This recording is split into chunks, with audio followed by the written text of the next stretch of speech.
Podemos recordar para abrir este curso de teoría general del proceso aquellas palabras del Evangelio según San Juan, en el cual se dice que en el principio era el verbo y el verbo estaba con Dios y el verbo era Dios. En un curso destinado a teoría general del proceso podemos determinar o decir que en el principio de la teoría general del proceso estaba el conflicto. Así que, si bien es cierto que vamos a encontrar una estrecha relación entre teoría general del proceso y conflicto, debemos tener presente que son dos cosas que, aunque pueden ir paralelas, ciertamente son cosas diferentes. Ahora, de la misma manera que un objeto puede ser estudiado por múltiples ciencias, no sé, pensemos por ejemplo el hombre que es estudiado por la medicina, por la sociología, por la historia, por la filosofía, por la química, por la biología. Lo mismo le va a pasar al conflicto. El conflicto puede ser estudiado en el ámbito filosófico y ahí encontraremos, por ejemplo, quizás uno de esos pensadores difíciles pero profundos como Heráclito, que decía que la esencia de las cosas era la guerra, era el conflicto, es decir, una visión cosmológica en la que todo está atravesado por el conflicto o por la guerra. Podemos estudiar el conflicto desde la sociología, desde una sociología que podríamos llamar descriptiva, en la que podemos constatar una y otra vez que en la sociedad se presentan conflictos y podemos asistir a ese espectáculo porque lo social está conformado por, para seguir una terminología que utiliza Martin Buber, del yo y el tú, donde hay un yo y un tú siguiendo la postura filosófica de Heráclito de Éfeso, podemos decir que va a haber un conflicto. Y podemos constatarlo como un hecho evidente que donde se presente un yo y un tú, un yo y un otro, o simplemente como lo suele denominar la teoría egológica del derecho, una intersubjetividad donde hay intersubjetividades, donde hay multiplicidad de sujetos, podemos constatar que entre ellos, en ese lugar, se va a presentar un conflicto. Y podemos entonces definir el conflicto simplemente como un hecho social, es decir, un hecho que constatamos en la realidad, en la cotidianidad, una y otra vez.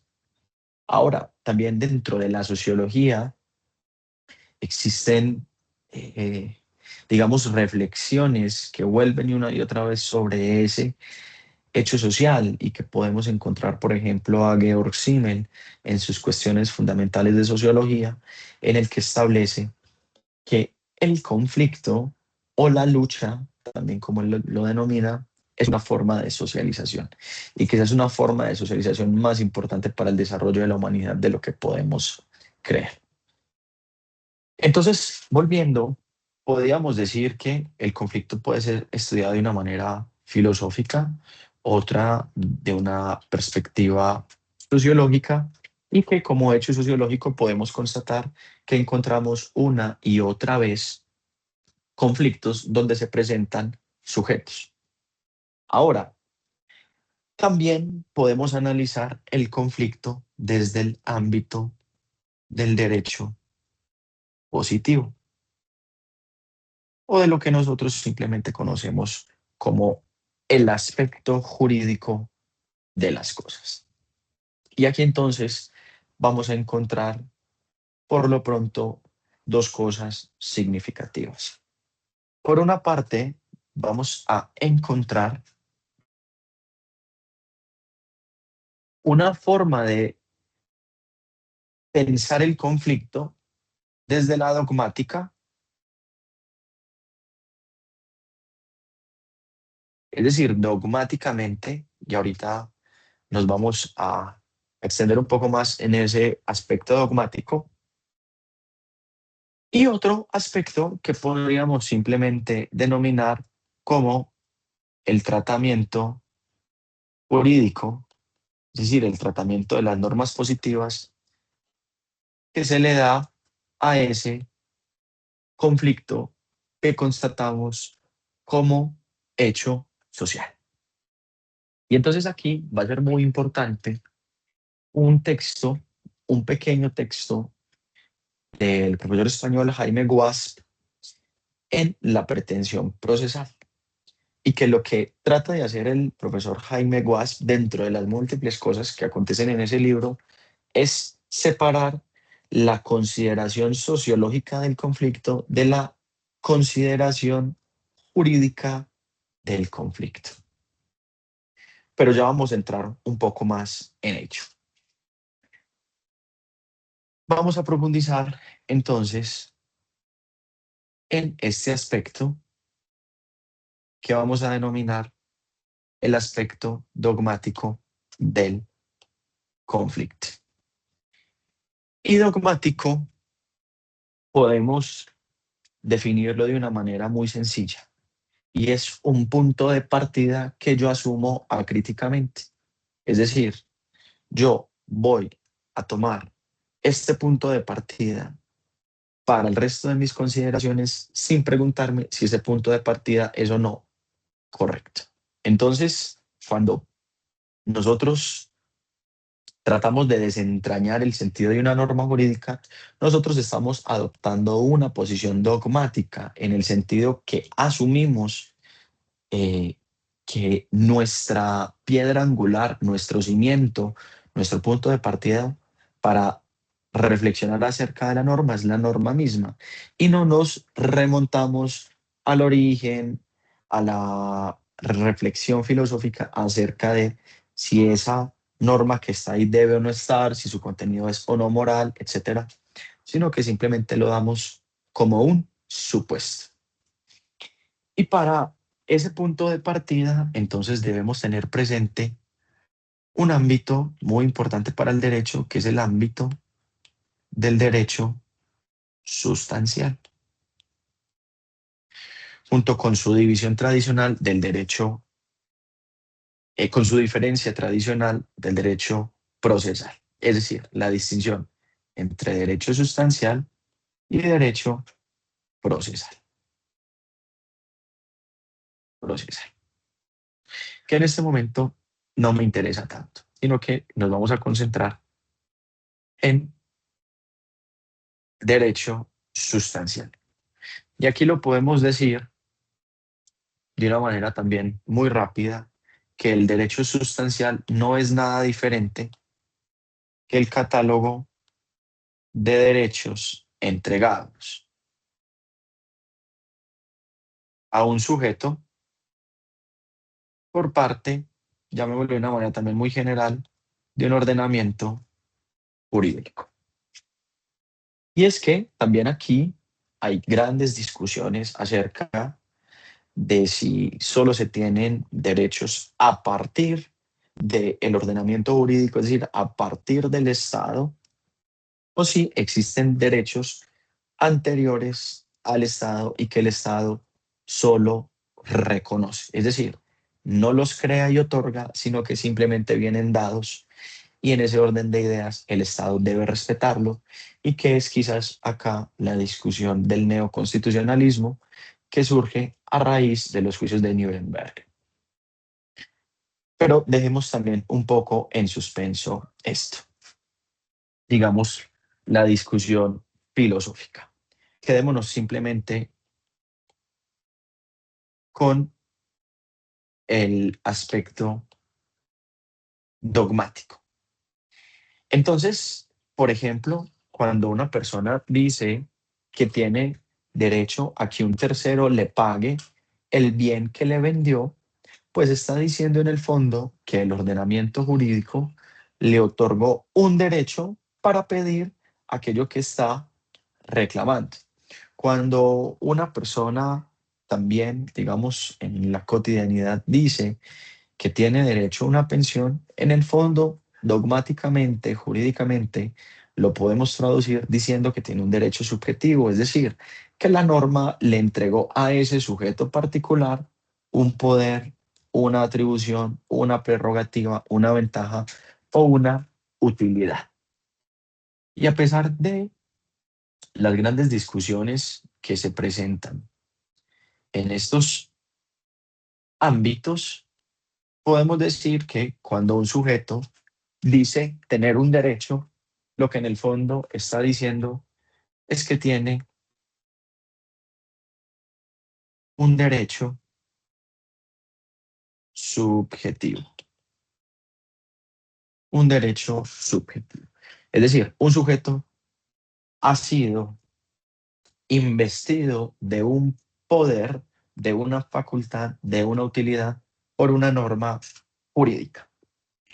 Y aquí, pues, con todo lo que se ha discutido esta noción de derecho subjetivo, especialmente por Kelsen y otros tantos, aquí hay tres teorías que me parecen fundamentales para entender, o más bien para explicar el derecho subjetivo. Tenemos primero las teorías de la voluntad, digamos que se remontan a Bernhard Winshai.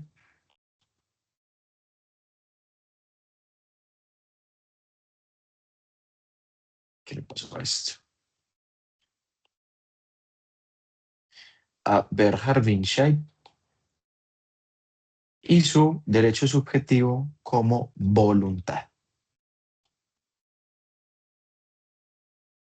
Ok.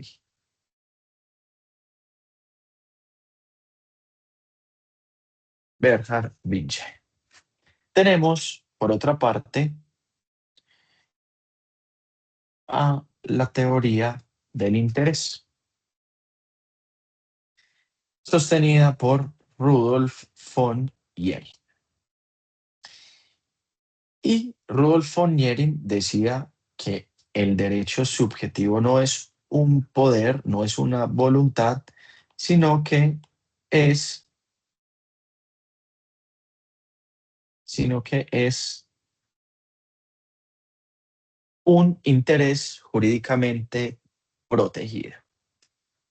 Y vamos a tener siempre las teorías eclécticas y por ejemplo aquí vamos a tener a Ramón Salelé diciendo que el derecho subjetivo es una mezcla de la teoría de la voluntad de Bernhard Winshai y la teoría del interés de Rudolf von Jering. Sin embargo, a mi criterio, quien mejor explica dogmáticamente nuevamente, constatando lo que se presenta en el ordenamiento jurídico acerca de que es un derecho subjetivo, lo tiene un autor francés llamado Jean Davan en un texto que se denomina así, El derecho subjetivo, publicado por la editorial Comares. Y Jean Davan lo define acá entonces como el derecho subjetivo es una pertenencia, dominio. ¿Qué podemos para, digamos, evitarnos toda la el trasegar y el razonamiento de Jean Davan lo podemos definir de dos maneras muy sencillas. La pertenencia es un yo tengo, es decir, que hay una relación de pertenencia entre el sujeto y aquella facultad, una relación de pertenencia, de propiedad, y hay un dominio en el sentido de un yo puedo. Entonces, un derecho subjetivo no es sino aquello que un sujeto tiene y que le es permitido por una norma jurídica. Ahora, podemos entonces acá hacer, digamos, una distinción, a mi criterio también fundamental, a pesar de que cada vez en los ordenamientos eh, jurídicos contemporáneos tienden a desaparecer. Pensemos, por ejemplo, en la legislación francesa, esa distinción tradicional entre derechos reales y derechos personales. Porque aquí, importante, nos vamos a concentrar única y exclusivamente en el conflicto analizado desde el ámbito positivo, analizado desde el ámbito dogmático, pero que podemos determinar eh, inicialmente como de contenido patrimonial, aunque esta estructura es fácilmente replicable en otros escenarios. Pero volvamos. Entonces, un derecho subjetivo se va a decir, va a tener una estructura triádica, es decir, tres elementos que lo componen. Vamos a decir que va a tener un sujeto activo, un sujeto pasivo y un objeto. El sujeto activo va a ser aquel quien tiene la pertenencia, dominio. Es decir, quien dice tener un poder otorgado por el ordenamiento jurídico. Piénsese de nuevo en el ejemplo de la persona que dice que habiendo vendido, piénsese, no sé, un libro, dice tener derecho a reclamar el precio. Entonces, quien tiene ese poder es el sujeto activo. Por una parte, por otra parte, vamos a tener en esa misma eh, relación un sujeto pasivo, que a diferencia del anterior ya no tiene un derecho subjetivo, no tiene una pertenencia a dominio, sino que va a tener, vamos a decirlo de una manera muy general, un deber. ¿Cuál deber? Un deber normalmente de la satisfacción del poder que tiene el sujeto activo. Y el objeto no va a consistir sino en, en la materialización de ese poder. Entonces, si siguiéramos con el ejemplo que tenemos del, de la persona que vende el libro y reclama el precio, podríamos decir de manera muy general que el sujeto activo es el vendedor, que el sujeto pasivo es el comprador y que el contenido de ese derecho, en este caso, y de ese deber es exactamente el mismo, es el pago del precio. Entonces, mientras uno tiene un derecho a reclamar el precio, el otro está obligado a pagar. Por eso se dice que el deber en el que recae o que está más bien a cargo del sujeto pasivo es la necesidad de alinear el comportamiento de tal manera que se satisfaga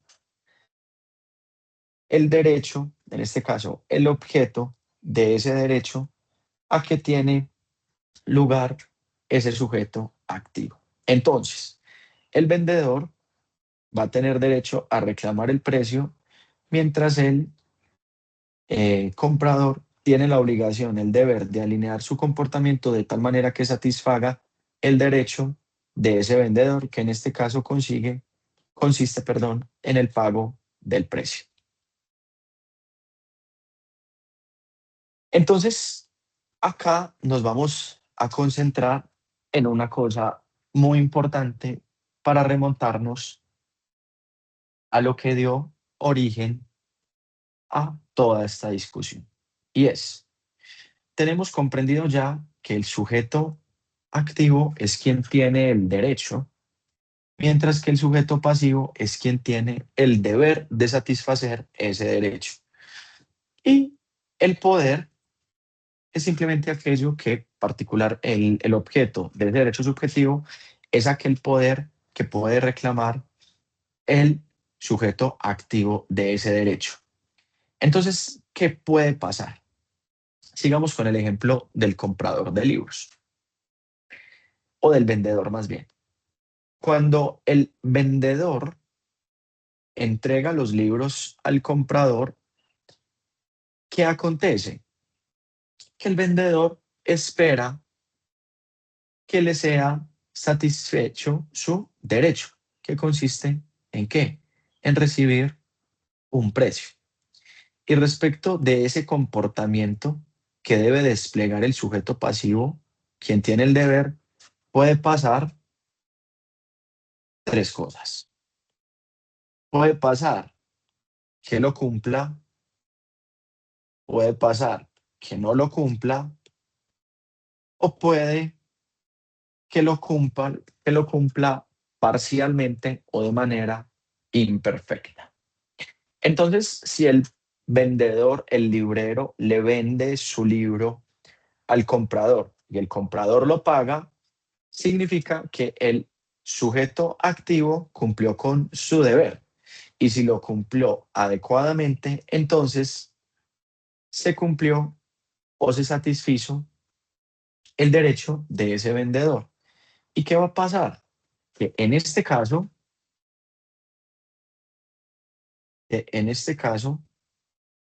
no surge el conflicto,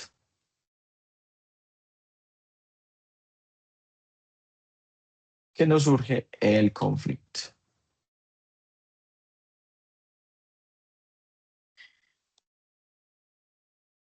no surge el conflicto. ¿Por qué? Porque el sujeto pasivo alineó su comportamiento de tal manera que vio satisfecho, cumplido, realizado la expectativa, el interés, el beneficio que esperaba recibir ese vendedor y cuyo beneficio, utilidad, ventaja está respaldada por el ordenamiento jurídico. Ahora, ¿qué pasa en estos dos casos para que lo tratemos conjuntamente? Que si el sujeto pasivo, quien está obligado a satisfacer, quien tiene un derecho, no lo cumple en absoluto, como en el primer caso, o lo cumple de manera imperfecta, van a ser entonces el conflicto. El conflicto. Pero si notamos, vamos a darnos cuenta que el conflicto aquí ha sido explicado a partir de la norma jurídica, es decir, a partir de quien tiene derecho y de quien correlativamente o reflejamente tiene el deber o la obligación. Entonces ya no es simplemente cómo se ve el conflicto desde el ámbito sociológico como hecho social, sino cómo podemos explicar, cómo podemos tratar el conflicto, pero a partir de el catálogo de derechos y de recíprocas obligaciones que se establece en el ordenamiento jurídico. Y aquí podemos decir entonces que ha surgido un conflicto sociológicamente, sí, pero también un conflicto en el ámbito de los derechos sustanciales, es decir, un conflicto por un derecho otorgado por el Estado que no ha sido satisfecho. Y si bien es cierto que existen grandes discusiones acerca de esta división sujeto activo, sujeto pasivo y objeto, cuando uno la conserva, se va a dar cuenta de las grandes utilidades que va a rendir posteriormente cuando vayamos a entrar a la teoría general del proceso, específicamente cuando veamos, por ejemplo, la pretensión. Entonces, al margen de las discusiones que quedan de una vez planteadas acerca de si es cierto, primero, que existe eso de los derechos subjetivos, que ya hay, digamos, un gran problema, pero como nosotros adoptamos una visión dogmática, nosotros partimos de la existencia de un derecho subjetivo. Ahora, si partimos de ahí, damos un paso adelante para ver los elementos que componen ese derecho subjetivo, de la misma manera que un carro tiene llantas, asientos, carrocería y motor, y sin ellos dejaría de ser carro. Lo mismo estamos hablando acá de la estructura del derecho subjetivo. Son aquellos elementos que de no estar presente sería otra cosa, pero no serían derechos subjetivos. Ahora, de nuevo, lo volvemos a decir por sinceridad intelectual, y es que la discusión sobre la estructura de los derechos subjetivos también está dada. Entonces se dice que en los derechos reales no hay sujeto pasivo, eh, entonces, porque se dice que es indeterminado pero determinable, etcétera. Más allá de esa discusión, nosotros vamos a sostener para el curso que vamos a dar, y es primero que existen derechos subjetivos y segundo que la estructura de los derechos subjetivos está compuesta por un sujeto activo en quien radican los derechos, por un sujeto pasivo que es el obligado a satisfacer ese derecho o quien tiene un deber respecto de ese derecho, y un objeto que es el contenido mismo del derecho, es decir, el poder. Es decir, que puedo pedir o a que yo estoy obligado a satisfacer o cumplir. De la misma manera, esto es fácilmente replicable en múltiples ámbitos. Si pensamos, por ejemplo, en el ámbito del, no sé, del derecho constitucional, bueno, es quizás aquí vamos a encontrar diferentes problemas, pero vamos a encontrar dentro de unos catálogos de derechos constitucionales un sujeto activo, una persona que tiene derecho a reclamar algo, un sujeto pasivo que es el obligado a satisfacerlo, en este caso puede ser el Estado o puede ser un particular, según los casos, y un objeto que sería la materia de ese poder o el contenido de ese derecho. Entonces, piénsese, por ejemplo, cuando elevamos un derecho de petición a una entidad pública o privada. Entonces, quien tiene el derecho a elevar peticiones respetuosas será el sujeto activo, aquel que tenga la obligación de satisfacer ese derecho de petición será la entidad pública o privada, y el objeto es dar respuesta, obtener una respuesta ya sea en materia de información, documentación, consulta, etcétera. Entonces, esta estructura es fácilmente replicable a múltiples ámbitos del derecho. Y cuando es el contenido de ese derecho, cuando ese objeto que nosotros llamamos no es satisfecho por quien está obligado a realizarlo, entonces nosotros vamos a determinar que nace un conflicto. Entonces, si no cumple en absoluto, surge el conflicto. Si cumple pero imperfectamente, también surge el conflicto. Piénsese, por ejemplo, que nosotros elevamos 7 peticiones y nos responden 2 de ellas. Entonces podemos decir que cumplió, sí, pero cumplió de manera imperfecta porque según la ley 1755 se establece que se deben responder las peticiones completas y de fondo, ¿cierto? Entonces, la respondió sí, pero de manera incompleta. ¿Lo satisfizo el derecho? Sí, pero de manera parcial. Por ende, ahí puede surgir un conflicto. Es decir, un conflicto simplemente en el ámbito de el catálogo de derechos que pueden o no llegar a ser satisfechos por quienes están obligados a ello. Entonces, vamos a ver que nosotros dijimos, en el origen de la teoría del proceso estaba el conflicto y que podríamos constatar el conflicto como un hecho sociológico, pero no es necesario única y exclusivamente atender a los criterios sociológicos, porque si partimos netamente de un punto de vista jurídico, nos vamos a encontrar que partiendo de acá, llegamos al punto de partida que es el conflicto. Entonces, el vendedor al que no le ha sido pagado el precio por la cosa vendida, tiene un conflicto en el ámbito del derecho sustancial. ¿Por qué? Se insiste.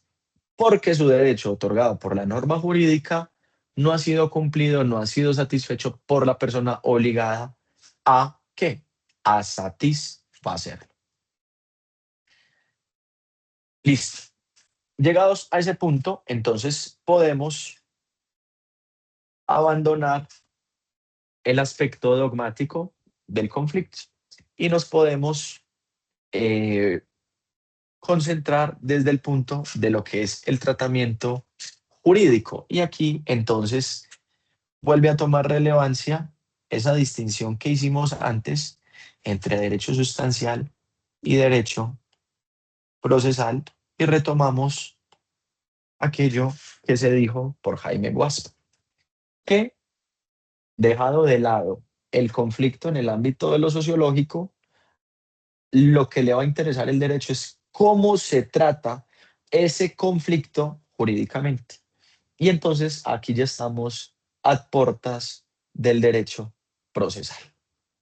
Porque nótese, el conflicto, aunque sea originado en el derecho sustancial, puede ser tratado de una manera no jurídica. Puede ser, por ejemplo, llevado, piénsese, a terapia de familia, un conflicto en el ámbito familiar. Puede ser, no sé, mediado por dos amigos o por un tercero imparcial a dos amigos que están en conflicto. Entonces, acá ya no nos vamos a concentrar en las formas del tratamiento del conflicto en general. No, lo que nos vamos a encargar de aquí en adelante es cómo se trata jurídicamente, es decir, cómo el ordenamiento jurídico va a tratar un conflicto. Y una vez que nosotros ya nos vamos a preocupar es cómo se trata jurídicamente ese conflicto, cómo se trata normativamente ese conflicto, cómo regula el derecho positivo la solución de ese conflicto, ya podemos dejar atrás el ámbito de lo filosófico, el ámbito de lo sociológico, incluso el ámbito de lo psicológico y adentrarnos única y exclusivamente a esa esfera de el derecho procesal, es decir, al ámbito netamente jurídico normativo, al ámbito que vamos a empezar a partir de hoy a estudiar, que es ese ámbito del derecho procesal. No nos vamos a encargar de analizar el conflicto desde el punto de vista de lo sustancial, desde el punto de vista del catálogo de derechos establecidos o concedidos a un sujeto de derechos por parte de un orden jurídico. No, no, no, no nos vamos a encargar de ahí. Ni tampoco de las condiciones para adquirir un derecho subjetivo, tampoco. Ni de las condiciones para la formación de un derecho subjetivo, tampoco. Ni de las condiciones para la eficacia de un derecho subjetivo. Nada de eso. Simplemente vamos a venir a traer ese conflicto en el ámbito del derecho sustancial y ver cómo lo desata el ordenamiento jurídico. Y en ese desanudarse, en ese solucionarse desde un punto de vista jurídico, ya nos vamos entonces a encargar de el derecho procesal y en ese orden de ideas a la teoría general